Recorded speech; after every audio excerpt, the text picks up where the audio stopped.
Yeah, Ancient Mahari here. Sorry for the noise in the background, but it's like 104 degrees in Ontario, Canada today. So can't turn the air conditioner on. Anyway, I just want to talk a little bit about this idea. Like the no closure with a person with BPD after the relationship, and what people are going through is so much, right? And people have to learn so much about, maybe not so much about BPD, but yeah, that too, but their own codependency, what's happening, but really without the backdrop of going deeper, in a process of therapy to really find out where the dots connect from your childhood, because codependency is that adverse childhood response, right? And I'm going to say it again, BPD, psychiatry, the DSM in the United States of America primarily and predominantly in North America says that BPD is a serious mental illness. It's not. It's a response to adverse childhood experience. Now, that doesn't mean that you're going to experience anything differently than what I've always been talking about here, been talking about online for the last, 27, 8 years, I don't know, maybe 30, can't count. So the point is, okay, I just want to talk a little bit about today that I've been in a relationship with two different people, obviously like many years apart, with quiet BPD, and a person with BPD, NPD, who was an alcoholic. So when I think about the themes, even though one had BPD, NPD, comorbid, and alcoholism on top of that, which never helps, of course, but yeah, the ex I had a long time ago, from like the 80s and into about 1989, 90, maybe 91, somewhere in there, was a quiet borderline. And we were together at a time when I was just recovering from BPD, which I'm going to have more coming on. Why was I so atypical for BPD and what does that mean and how that contributed to my recovery? Because, yeah, where I'm going to have it coming, I don't know. It might be an ebook, might be a video series, might be a bit here on YouTube, but it's not going to be like on YouTube much, I don't think, or whatever. So the thing is, not everybody with BPD is the same. And whatever your experience is with somebody with BPD, it's really important to remember that. Because too many people on YouTube and elsewhere continue to globalize this idea that everybody's having the same experience. Well, there's some common themes, right? And they're really difficult things to go through emotionally. But do people with BPD make you feel anything?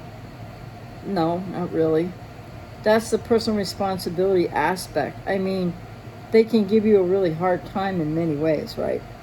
But the point is, we need to take responsibility for how we feel. So I just want to talk a little bit about when I was in this relationship with a quiet borderline. So I'm going to talk more about the one from about a year and a half ago now, just a little bit longer than a year and a half ago, who took her own life. When I was talking about ending the relationship. So I didn't really know through the whole relationship that she had quiet BPD.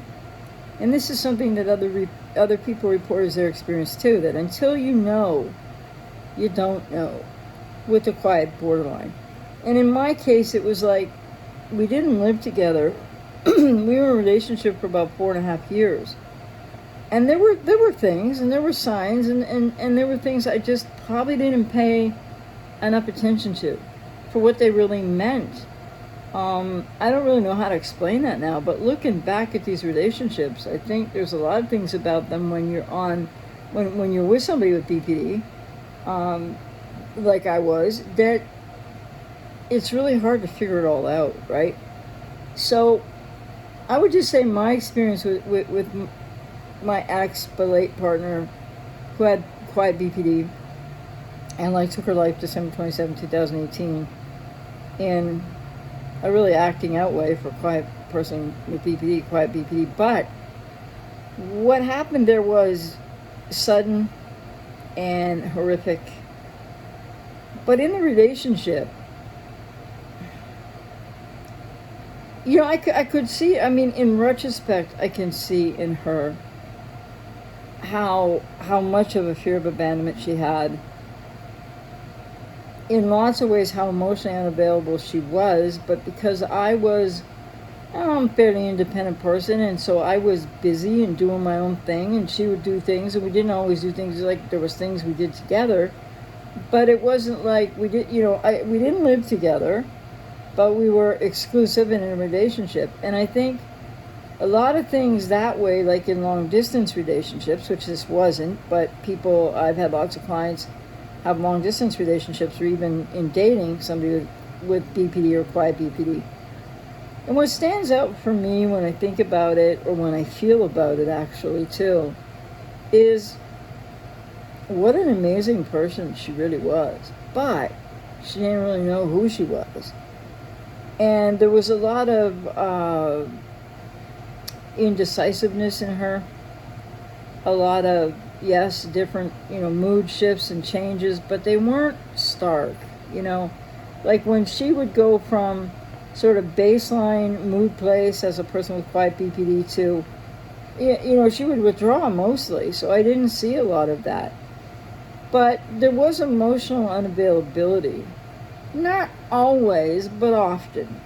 And I remember that being kind of frustrating and at times being somewhat painful.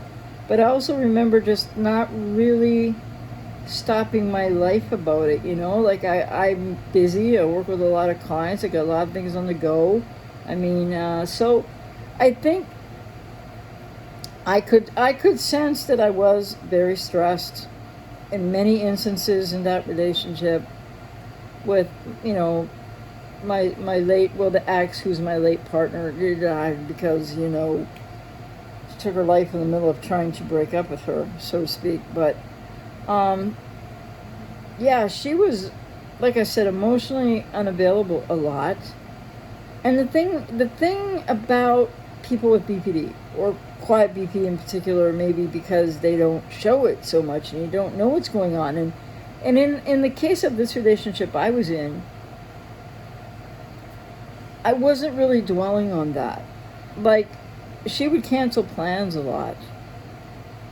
And I remember being disappointed a lot, but I didn't go any further with it than that. I would just kind of like pick up and do something else then, call a friend, do something else with a friend back in the day when, we would go out easier, etc. And I think that, so I think what's really important, like from my own experience, I remember being stressed often. I remember feeling like confused a lot with her because I really hadn't pinned, that it was quiet BPD. And she would withdraw a lot. There were days that I wouldn't hear from her, like, 3-4 days in a week or whatever, like would go by or more. But I just tended to be, doing my own thing. But it was emotionally difficult. And I think maybe because, I had BPD recovered, and like I said, I'm going to say more about what that really means. And anyway. So when I think about what it was like with the last person I was with who had quiet BPD, unlike the person I'm with now, who's fabulous, it's just great. So anyway, yes, there were things I was aware of that were happening. Like, when you're with somebody with BPD, will it affect you physically? Will it affect your health more than, your emotional health, your psychological health, spiritual? Yeah, it can affect you financially. It can affect you physically. And I know for me, like, I get a lot of, if I'm really stressed, and I was in that relationship often, actually, but I just dealt with it in my own way, stressed by her, changeability and instability and unpredictability. I really should have seen the signs, but I guess I was kind of hoping against hope there for a while. But I wasn't actively really trying to change or rescue her. Like, when she would call and cancel something, or text and cancel something 5 minutes or 10 minutes before we were supposed to go, or whatever the case was, I would just kind of flow with it. But I can remember the time. So for me, everybody has stress in different areas of their body, or a place where maybe from childhood, if you had stress in your childhood, depending what.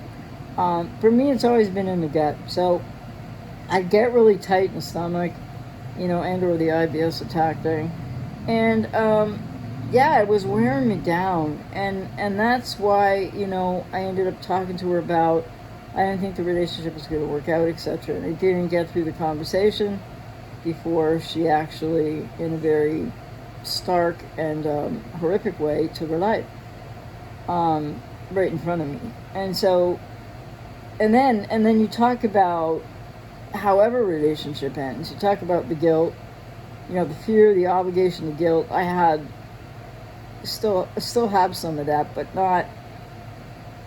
I think it's about perspective, and it's also about life experience. And sometimes all the understanding in the world isn't going to help people as much as really feeling your feelings.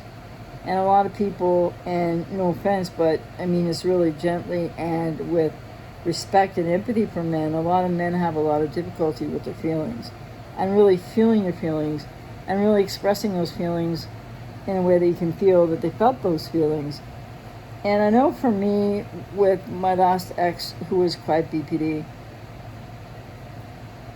there was just always this sort of sense of something wrong, and I never knew what that was. Something off, something.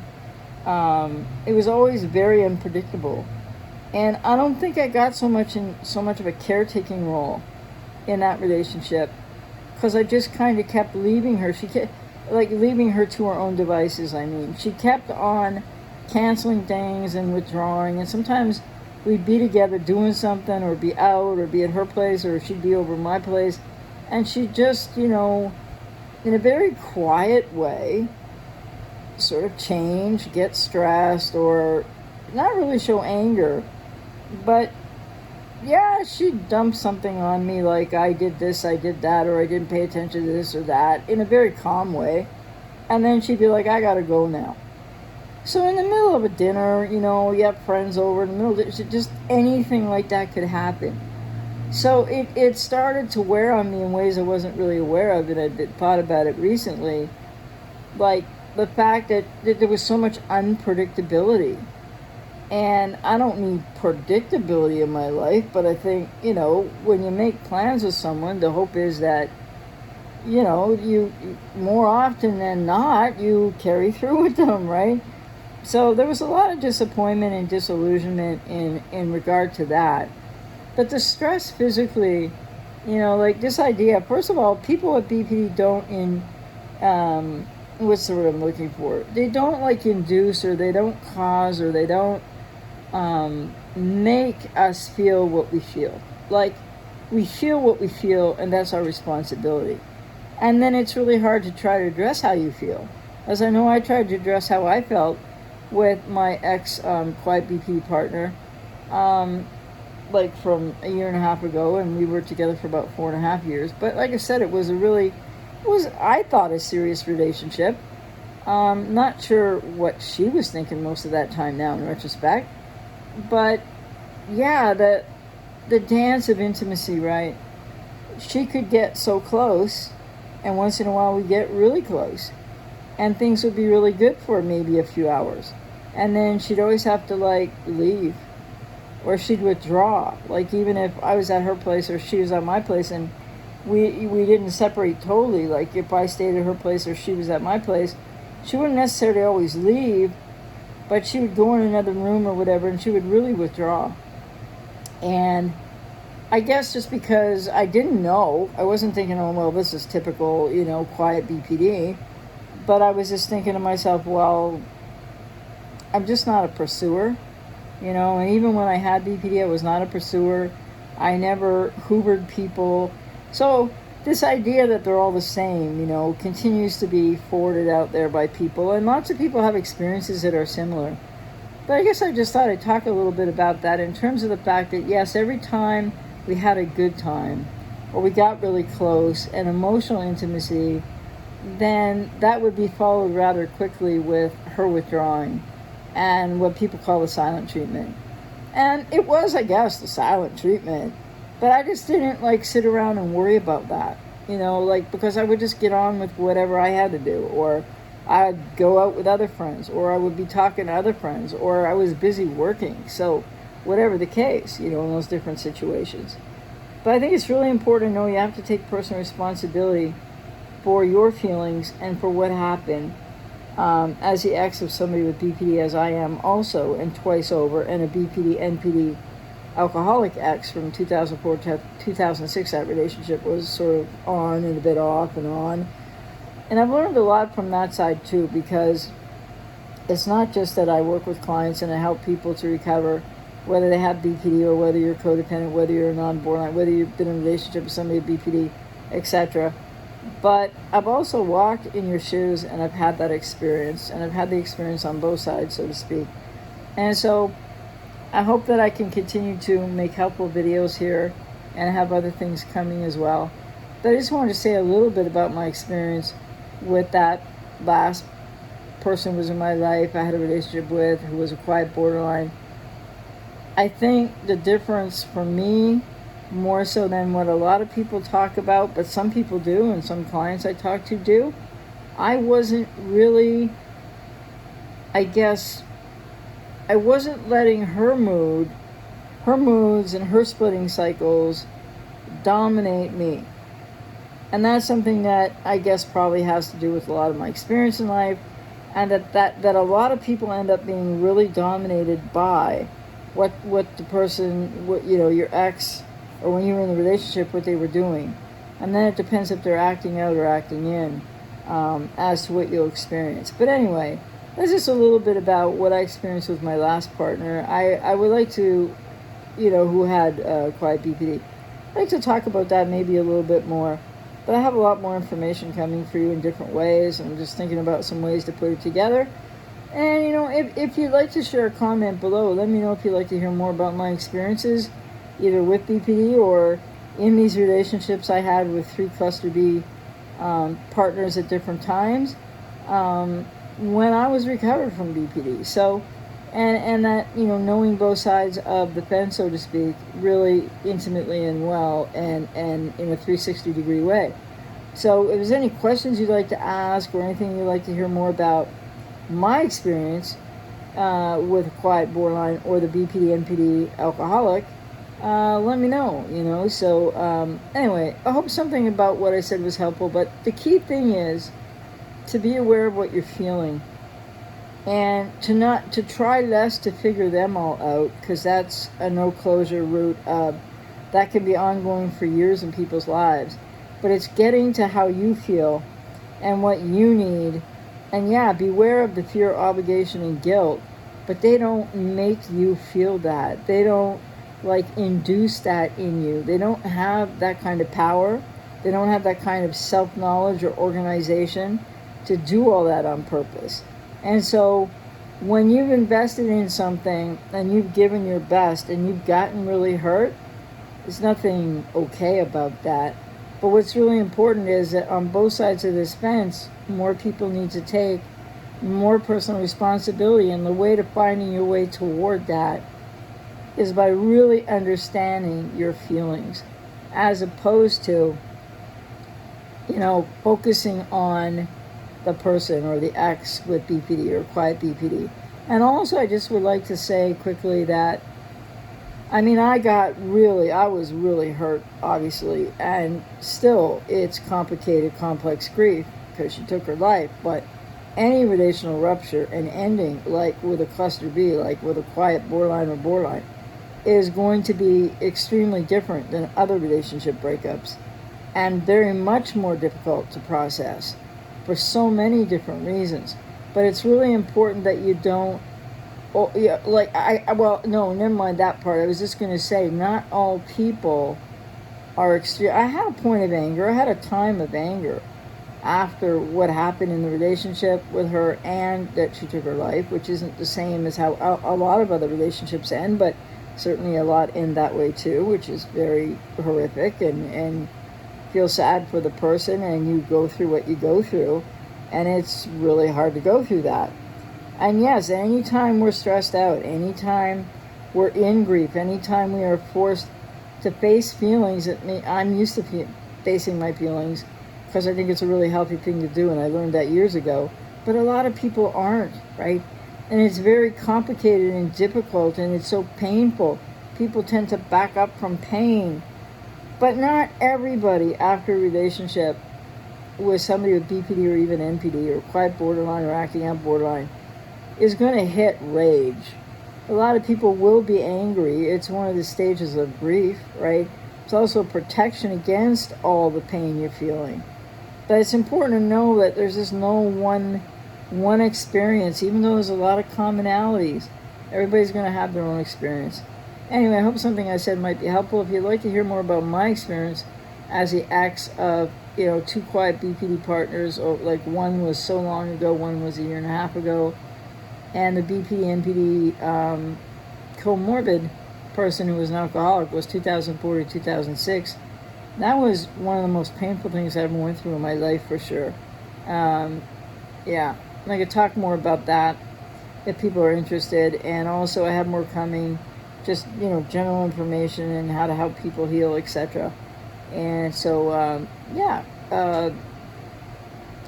we need to really be aware. People, when you're the ex of somebody with BPD, you really need to be, as I am still, it's been a year and a half. I'm in a wonderful relationship now, but I don't forget, and I'm still grieving.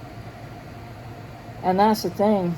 We have to see that grief through. We have to feel what we feel when we feel it.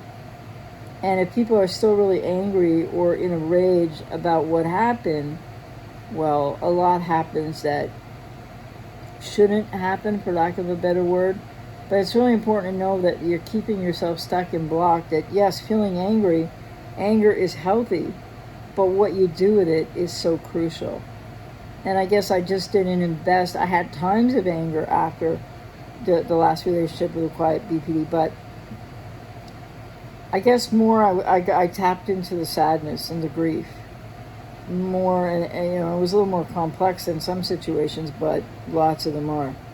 So anyway, I think it's important to remember that no matter what they've done, how they behaved, how they acted, you reacted and or felt what you did because, to a degree because of what was happening, but also because of your own expectations. And it's really important for people to hang on to their own personal responsibility and not to say, it's not true that people with BPD infect you or induce stuff in you. That's already in you. And that's where your boundaries are lacking for your optimal mental health and ability to take care of yourself and to know when you need to get out of certain situations, which is much easier said than known and done. So, and I just want to say at the end of this too, and BPD is not a neurological condition, and BPD is not a brain disorder. And people keep boarding that out there. And is that going to help you in your recovery after somebody with BPD to think that, because if you think it's neurological, if you think it's a brain condition, then why would you expect them to take personal responsibility or hope that they will one day? I don't know. People keep conflating these things and whatnot. So anyway, it was very difficult to be with somebody with quiet BPD and to largely not know that for quite a while in that relationship and to experience what I did. But I continued to take personal responsibility for myself because I really wasn't in a rescuer mode with her. Because I really knew that whatever was going on for her, which I didn't clue into for a while, but all the change plans, all the changing in moods, and yeah, there were splitting cycles, but they weren't very obvious. And then with space and time, she'd always just go away. So I did go through a lot of I guess technically being ghosted for a week or two or a month at a time at times, but I carried on with my own life because I wasn't in this, I wasn't as codependent, right, in that relationship as a lot of people are in relationship with people with BPD. And the reason for that is because of my own experience, my own history, and all the work and healing I've done on that. So I'm not perfect or anything. And but codependency recovery, if it's done in the best way possible and the deepest way, and you don't cheat yourself out of skipping over some parts, it is, it doesn't have to be a lifelong thing. It's not something that if people are maintaining it only, or they say they're maintaining recovery, codependency recovery, then they still have a lot of other issues going on they still need to take care of. So hopefully that was helpful. Take care.